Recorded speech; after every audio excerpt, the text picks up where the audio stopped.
ನಿನ್ನೆ ಬೆಳಗ್ಗೆ ಕೇರಳದ ಕಲ್ಲಾಡಿಯಲ್ಲಿ ಎದ್ದಂಥ ಜನ ಕೆಲವೇ ಗಂಟೆಗಳಲ್ಲಿ ನಾವು ನಿಂತಿರುವಂಥ ನೆಲಾನೇ ಇಲ್ಲ ಅನ್ನುವಂಥ ಕಿಂಚಿತ್ತು ಕಲ್ಪನೆ ಕೂಡ ಇರಲಿಲ್ಲ. ಅಂಥ ದೊಡ್ಡ ದುರಂತ ನಡೆದು ಹೋಗಿದೆ.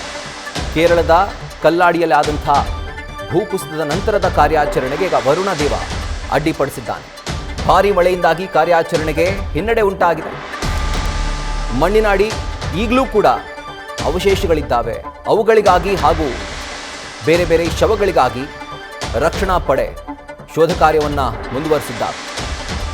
ಶ್ವಾನಗಳ ಸಹಾಯ ಪಡೆದರೂ ಕೂಡ ಈ ರೆಸ್ಕ್ಯೂ ಆಪರೇಷನ್ ಸಾಧ್ಯವಾಗ್ತಾ ಇದೆ.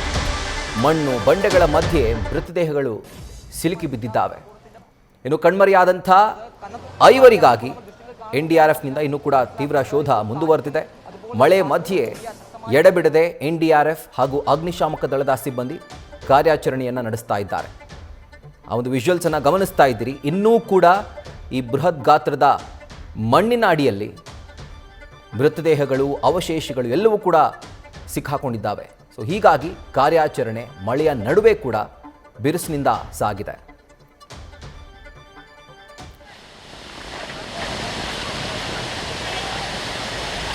മണിയാ ഒന്ന് സാജിനെ വിളിക്കോ.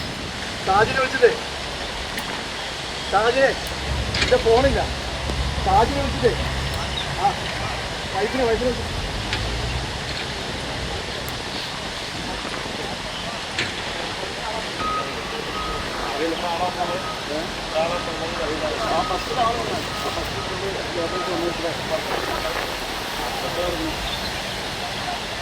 നിശ്ചയിച്ചില്ലായിരുന്നു.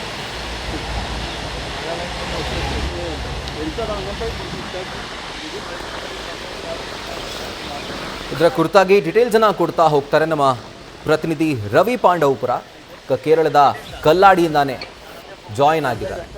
ರವಿಗ ಯಾವ ರೀತಿಯಾದಂಥ ರಕ್ಷಣಾ ಕಾರ್ಯಾಚರಣೆ ಮುಂದುವರೆದಿದೆ ಆ್ಯಂಡ್ ಈ ಕಂಪ್ಲೀಟ್ ರೆಸ್ಕ್ಯೂ ಆಪರೇಷನ್ ಮುಗಿಯೋದಕ್ಕೆ ಎಷ್ಟು ಹೊತ್ತು ಆಗಬಹುದು ಅಂತ ಒಂದು ಅಂದಾಜು?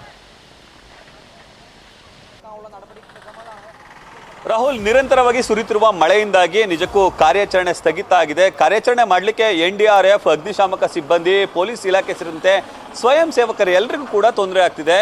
ಬೆಳಗಿಂದಲೂ ಕೂಡ ಸುಮಾರು 300ಕ್ಕೂ ಹೆಚ್ಚು ಮಂದಿ ನಿರಂತರವಾಗಿ ಶೋಧ ಕಾರ್ಯದಲ್ಲಿ ತೊಡಗಿದ್ರು ಕೂಡ ಮಣ್ಣಿನ ಅಡಿಯಲ್ಲಿ ಉದುಗಿ ಹೋಗಿರುವಂತಹ ಅವಶೇಷಗಳು ಹಾಗೂ ಶವಗಳನ್ನು ಹೊರತೆಗೆಯಲಿಕ್ಕೆ ಸಾಧ್ಯ ಆಗ್ತಿಲ್ಲ.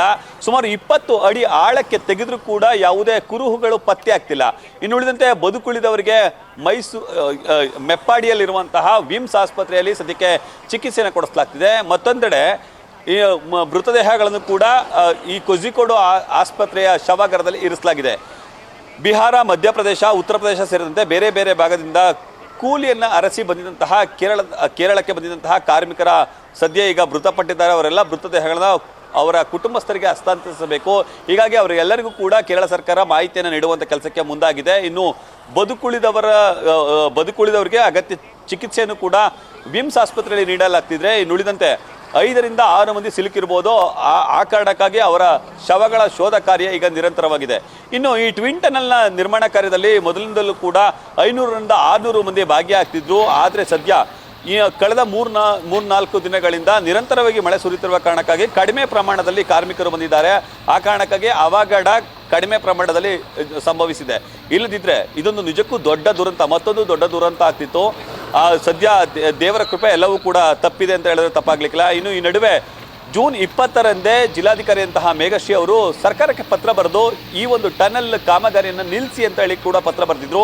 ಆ ಪತ್ರದ ಮುಖೇನವಾದ ಕೂಡ ಈಗ ಸದ್ಯಕ್ಕೆ ಕಾರ್ಯಾಚರಣೆಗೆ ಕಡಿಮೆ ಪ್ರಮಾಣದ ಕಾರ್ಮಿಕರನ್ನ ಬಳಸ್ಕೊಳ್ಳೋಕೆ, ಹಾಗಾಗಿ ಕಡಿಮೆ ಪ್ರಮಾಣದಲ್ಲಿ ಅವಘಡ ಸಂಭವಿಸಿದೆ ಅಂತ ಹೇಳಿದ್ರೆ ತಪ್ಪಾಗಲಿಲ್ಲ. ಸದ್ಯ ಈಗ ಕಾರ್ಯಾಚರಣೆಗೆ ಸಾಕಷ್ಟು ತೊಡಕು ಉಂಟಾಗ್ತಿದೆ. ಶ್ವಾನ ದಳದವರು ಕೂಡ ಬಂದು ಆ ಒಂದು ಕುರುಹು ಮತ್ತು ಅವಶೇಷಗಳನ್ನ ಪತ್ತೆ ಹಚ್ಚಲಿಕ್ಕೆ ಯತ್ನ ಮಾಡಿದರೂ ಕೂಡ ಅದು ಸಾಧ್ಯ ಆಗ್ತಿಲ್ಲ. ಹೀಗಾಗಿ ಅತಿ ಹೆಚ್ಚಿನ ಪ್ರಮಾಣದಲ್ಲಿ ಮಳೆ ಬೀಳ್ತಿರುವ ಕಾರಣದಾಗಿ ರೆಡ್ ಅಲರ್ಟ್ ಅನ್ನು ಕೂಡ ಮಾಡಲಾಗಿದೆ.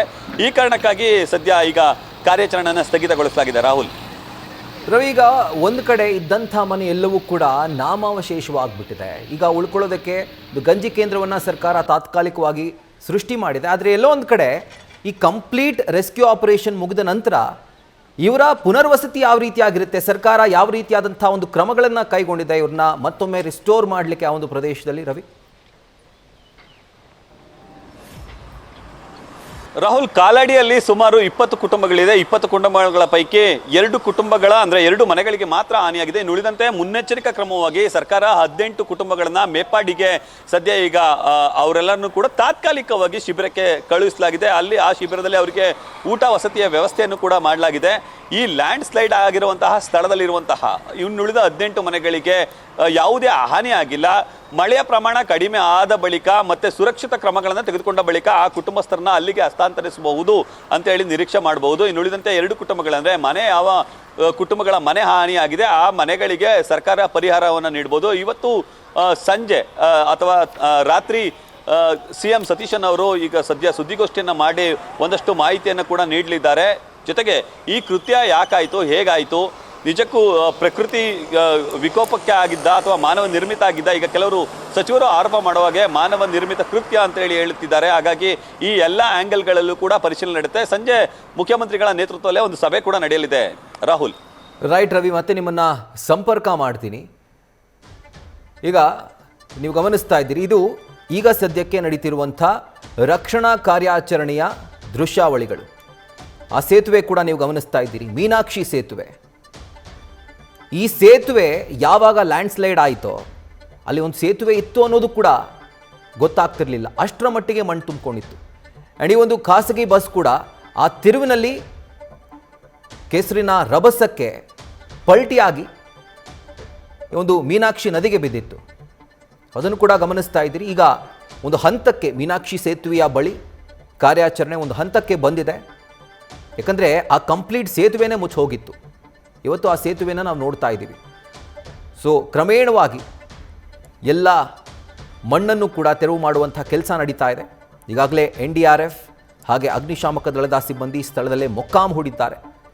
ನಿನ್ನೆ ಬೆಳಗ್ಗೆಯಿಂದಲೂ ರಕ್ಷಣಾ ಕಾರ್ಯಾಚರಣೆ ಈಗ ಭರದಿಂದ ಸಾಗ್ತಾ ಇದೆ. ಅವಶೇಷಗಳ ಅಡಿಯಲ್ಲಿ ಇನ್ನೂ ಕೂಡ ಮೃತದೇಹಗಳು ಸಿಕ್ಕಾಕೊಂಡಿರುವಂಥ ಶಂಕೆ ಇದೆ. ಸೊ ಹೀಗಾಗಿ ಪ್ರತಿಯೊಂದು ಗುಡ್ಡೆ ಮಣ್ಣನ್ನು ಕೂಡ ಕಂಪ್ಲೀಟಾಗಿ ತೆರವುಗೊಳಿಸಿ ಜಾಲಾಡಿ ದೇವರ ದೊಡ್ಡ ಪವಾಡ, ಅಕಸ್ಮಾತ್ ಅವಶೇಷಗಳ ಅಡಿ ಸಿಲುಕಿರೋಂಥವರು ಬದುಕಿದ್ರೆ ತತ್ಕ್ಷಣಕ್ಕೆ ಅವ್ರಿಗೂ ಕೂಡ ಯಾವ ರೀತಿಯಾದಂಥ ಫಸ್ಟ್ ಏಡ್ ಬೇಕೋ ಅದಕ್ಕೂ ಸಕಲ ವ್ಯವಸ್ಥೆಯನ್ನು ಮಾಡಲಾಗಿದೆ. ಇನ್ನು ಅವಶೇಷಗಳನ್ನು ಅದರ ಅಡಿಯಲ್ಲಿ ಸಿಕ್ಕಾಕೊಂಡಿರುವಂಥ ವಸ್ತುಗಳಾಗಿರ್ಬೋದು, ಮೃತದೇಹಗಳಾಗಿರ್ಬೋದು, ಇದೆಲ್ಲದರ ಬಗ್ಗೆ ಶೋಧ ಕಾರ್ಯಾಚರಣೆ ಮುಂದುವರೆದಿದೆ. ಒಂದು ಎಕ್ಸ್ಕ್ಲೂಸಿವ್ ವಿಜುವಲ್ಸ್ನ ನೀವು ನ್ಯೂಸ್ ಫಸ್ಟ್ನ ಸ್ಕ್ರೀನಲ್ಲಿ ಗಮನಿಸ್ತಾ ಇದ್ದೀರಿ. ಕೇರಳದ ವಯನಾಡ್ ಪ್ರದೇಶದ ಕಲ್ಲಾಡಿಯಲ್ಲಿ ನಿನ್ನೆ ಸಂಭವಿಸಿದಂಥ ಭೀಕರ ಭೂಕುಸಿತದಿಂದಾಗಿ 5 ಸಾವನ್ನಪ್ಪಿದ್ರು. ನಿನ್ನೆವರೆಗೂ 4 ಇತ್ತು, ಆ್ಯಂಡ್ ಈಗ ಪ್ರಸ್ತುತವಾಗಿ 5 ಆಗಿದೆ. ಇನ್ನೂ 5 ಮಿಸ್ಸಿಂಗ್ ಇದ್ದಾರೆ. ಇದರ ಕುರಿತಂತೆ ಕಂಪ್ಲೀಟ್ ಇನ್ವೆಸ್ಟಿಗೇಷನ್ ಆಗಬೇಕು ಅಂತ ಕೇರಳ ಸರ್ಕಾರ, ಕೇರಳ ಮುಖ್ಯಮಂತ್ರಿ VD ಸತೀಶನ್ ಆದೇಶ ಹೊರಡಿಸಿದ್ದಾರೆ. ಆದರೆ ಗುತ್ತಿಗೆ ಪಡೆದಿರುವಂಥ ಕಂಪನಿ, ಟನಲ್ ಕಾಮಗಾರಿಯ ಗುತ್ತಿಗೆ ಪಡೆದಿರುವಂಥ ಕಂಪನಿ ಹೇಳ್ತಿರುವಂಥದ್ದೇನು, ನಮ್ಮಿಂದ ಯಾವುದೇ ರೀತಿಯಾದಂಥ ಲೋಪದೋಷಗಳಾಗಿಲ್ಲ, ಪ್ರಾಕೃತಿಕವಾಗಿ ಸಂಭವಿಸಿದಂಥ ದುರಂತ ಇದು, ನಮಗೂ ನಮ್ಮ ಕಾಮಗಾರಿಗೂ ನಮ್ಮ ಪ್ರಾಜೆಕ್ಟ್ಗೂ ಇದಕ್ಕೂ ಯಾವುದೇ ರೀತಿಯಾದಂಥ ಸಂಬಂಧ ಇಲ್ಲ ಅನ್ನುವಂಥ ಸ್ಪಷ್ಟನೆಯನ್ನು ಆ ಕಂಪನಿ ಕೊಡ್ತಾ ಇದೆ. ಆದರೆ ಇನ್ನೊಂದು ಕಡೆ ಸರ್ಕಾರ ನೇರವಾಗಿ ಈ ಒಂದು ಕಂಪನಿಯ ಕಾಮಗಾರಿಯಿಂದಾನೇ ಈ ಭೂಕುಸಿತ ಉಂಟಾಗಿದೆ ಅನ್ನುವಂಥ ಆರೋಪವನ್ನು ಮಾಡ್ತಾ ಅದಕ್ಕೆ ಸಂಬಂಧಪಟ್ಟಂತೆ ಒಂದು ಸಮಗ್ರ ತನಿಖೆ ಆಗಬೇಕು ಅಂತ ಆದೇಶ ಕೂಡ ಕೇರಳಂ ಸರ್ಕಾರ ಕೊಟ್ಟಿದೆ. ನ್ಯೂಸ್ ಫಸ್ಟ್ ನಿರ್ಭೀತಿಯಿಂದ ನಿಮ್ಮ ಪರವಾಗಿ.